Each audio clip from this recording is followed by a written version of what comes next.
Hi friends. അപ്പം ഞാൻ സംസാരിക്കാൻ പോകുന്നത് എല്ലാവർക്കും ഒരുപോലെ മനസ്സിനെ ഉലയ്ക്കുന്ന ഒരു വാർത്തയാണ് ഇപ്പോൾ വന്നുകൊണ്ടിരിക്കുന്നത്. ആലപ്പുഴയിലെ ഒരു നവജാത ശിശുവിനുണ്ടായ രൂപവ്യത്യാസങ്ങൾ, അതായത് അബ്നോർമാലിറ്റീസ്.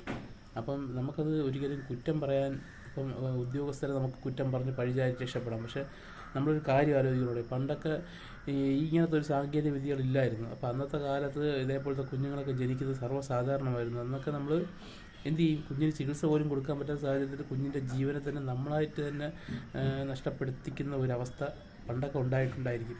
പക്ഷേ ഇന്ന് ഇത്രയും സാങ്കേതിക വിദ്യ ഉയർന്ന സാഹചര്യത്തിലും ഇതുപോലുള്ള സംഭവങ്ങൾ നടക്കുന്നുണ്ടെങ്കിൽ അത് 1,00,000-1, 10,00,000-1 ഞാൻ ഇതുവരെ കേരളത്തിൽ ഇതുപോലത്തെ ഒരു വാർത്ത എൻ്റെ ജീവിതത്തിൽ ഞാൻ ഇതുവരെ കേട്ടിട്ടില്ല. ഇതൊക്കെ ഒരു 1,00,000-1, 10,00,000-1 അങ്ങനെയൊക്കെ വരണൊരു കാര്യമാണ്. പക്ഷേ നമ്മൾ വാർത്താ ചാനലുകൾ ഇങ്ങനൊരു സംഭവം കിട്ടിക്കഴിഞ്ഞാൽ പിന്നെ ഡോക്ടർമാരെയും ലാബുകാരെയും എല്ലാവരും കുറ്റം പറയും.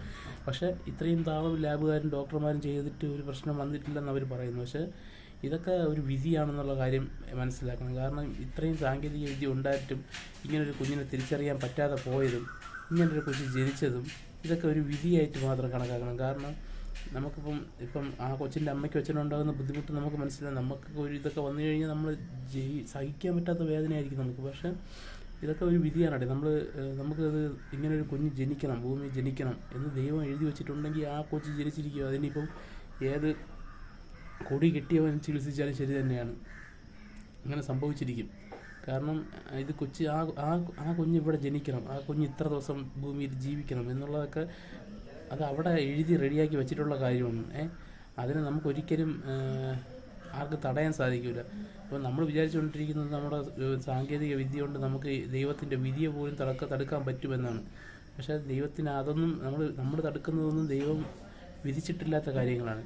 ദൈവം വിധിച്ചിട്ടുള്ള കാര്യങ്ങൾ നമുക്ക് തടുക്കാൻ സാധിക്കില്ല എന്നുള്ള കാര്യം നമ്മൾ മനസ്സിലാക്കണം. ഇതിൽ നമ്മൾ ആ സാങ്കേതിക വിദ്യ വിദഗ്ധരെ നമ്മൾ കുറ്റം പറഞ്ഞിട്ട് കാര്യമില്ല. അവർക്ക് പറ്റുന്നതൊക്കെ അവർ ചെയ്യുന്നുണ്ടല്ലേ. ഏതെങ്കിലും ഒരു 10,00,000-1, 20,00,000-1 ഒക്കെ ഇങ്ങനെ സംഭവിക്കുക. അത് നമ്മൾ പറഞ്ഞിട്ട് കാര്യമില്ല. കാരണം ഇതിപ്പം ദിവസം അവർക്ക് ഒരു വർഷത്തിൽ 5 10 സംഭവിക്കുന്നതാണെങ്കിൽ നമുക്ക് അവരെ കുറ്റം പറയാം, അവരുടെ മിസ്റ്റേക്കാണ്. ഇതൊക്കെ ദൈവമായിട്ട് അവരുടെ കണ്ണിൽ പോലും പെടുത്താത്ത രീതിയിൽ ആ കൊച്ചിനെ ഭൂമിയിലോട്ട് വിട്ടതായിരിക്കാം എന്ന് നമ്മൾ ആശ്വസിക്കണം. കാരണം ഈ ചികിത്സ മൊത്തം സർക്കാർ ഏറ്റെടുക്കുന്നു. ആ കൊച്ചിൻ്റെ കാര്യങ്ങൾ മൊത്തം സർക്കാർ ഏറ്റെടുത്ത് അതിനെ എങ്ങനെയാണ് അതിനെ ചികിത്സിച്ച് മാറ്റം വരുത്താൻ പറ്റുമോ, അത് ചികിത്സിക്കാൻ പറ്റുമോ, ബാക്കിയുള്ള കാര്യങ്ങളൊക്കെ സർക്കാരാണ് ഇനി നോക്കേണ്ടത്.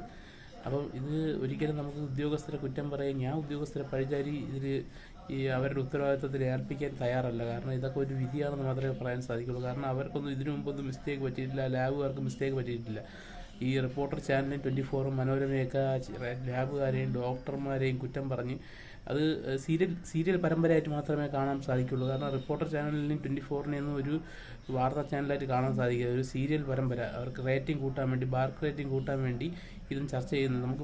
നിങ്ങളെല്ലാവരും ചിലപ്പോൾ അവരെ തന്നെയായിരിക്കും കുറ്റപ്പെടുത്തുന്നത്. അത് ഇവരുടെ ഒരു മൈൻഡ് ഫീഡിംഗ് ആണ് നിങ്ങൾക്ക് ഇത് കിട്ടിയിരിക്കുന്നത്. ഈ ന്യൂസുകാർ അവർക്കൊക്കെ ചിലപ്പോൾ വേദന ഉണ്ടാകും. പക്ഷെ നമ്മൾ അവരെ കുറ്റം പറയരുത്. അവർക്ക് ഒരു പ്രാവശ്യം അത് പറ്റിയെന്ന് പറഞ്ഞുകൊണ്ട് നമുക്കിപ്പം എല്ലാവരും ചെയ്യുന്ന എല്ലാം തെറ്റാണ്, അവർ കാരണമാണ് സംഭവിച്ചതെന്ന് പറയാൻ പറ്റും. ഇതൊക്കെ ദൈവത്തിൻ്റെ വിധിയാണ്. ഇപ്പം ഒരു കാര്യം ആലോചിച്ചു. ഇപ്പം കൊച്ചിന് ഹൃദയമിടിപ്പ് ഉണ്ടായതിന് ശേഷം ഇതൊക്കെ തിരിച്ചറിയാൻ പറ്റുള്ളൂ. ഇതൊക്കെ ചിലപ്പോൾ ഒരു 3 മാസത്തിന് ശേഷം മാത്രമേ ഇങ്ങനത്തെ കാര്യങ്ങളൊക്കെ തിരിച്ചറിയാൻ സാധിക്കുള്ളൂ. പക്ഷേ ഇത് തിരിച്ചറിഞ്ഞു കഴിഞ്ഞാൽ അപ്പോൾ എന്താണ് സംഭവിക്കുന്നത്? ഈ 3 മാസത്തെ കൊച്ചിനെ വയറ്റിനകത്ത് വെച്ച് ഇല്ലാതാക്കും. അതല്ലേ സംഭവിക്കുന്നത്. അല്ലാതെ അത് ശരിയാക്കിയെടുക്കാൻ ആർക്കും പറ്റില്ലല്ലോ. അങ്ങനെ മാത്രം ചിന്തിച്ചാൽ മതി. അപ്പം ഇതാണ് എനിക്ക് ഇതിനെക്കുറിച്ച് പറയാനുള്ളത്. നിങ്ങൾക്ക് ചിലപ്പോൾ ഇതിനെക്കുറിച്ചൊക്കെ നെഗറ്റീവായിട്ടുള്ള അഭിപ്രായങ്ങൾ വരും. ഞാൻ ഒരു കാര്യം പറയാം, എനിക്കിതിൽ ഏറ്റവും വിഷമമുള്ള കാര്യമാണ് ഇങ്ങനത്തെ കാര്യം ആലോചിക്കുമ്പോൾ തന്നെ എനിക്കൊരു കുഞ്ഞുള്ളതാണ്. അപ്പോൾ കുഞ്ഞിൻ്റെ കാര്യം ആലോചിക്കുമ്പോൾ ഏറ്റവും വിഷമമുള്ള ആളാണ്. പക്ഷേ നമുക്കൊരു സാഹചര്യം വരും, ചിലപ്പോൾ എനിക്കൊരു സാഹചര്യം ഞാൻ ഇങ്ങനെ ആയിരിക്കണമെന്നില്ല പെരുമാറുന്നത്. എനിക്ക് വിഷമം കാണും, എനിക്കും കാര്യങ്ങൾ കാണും. പക്ഷേ നമ്മളത് സഹിക്കണോടെ. അല്ലാതെ ഓരോരുത്തരെ കുറ്റം പറഞ്ഞ് പഴിചാരാൻ നമ്മുടെ വിധി വേറെ ആർക്കും തടയാൻ സാധിക്കില്ല എന്നുള്ള കാര്യം മാത്രം മനസ്സിലാക്കണം. അപ്പോൾ ഓക്കെ.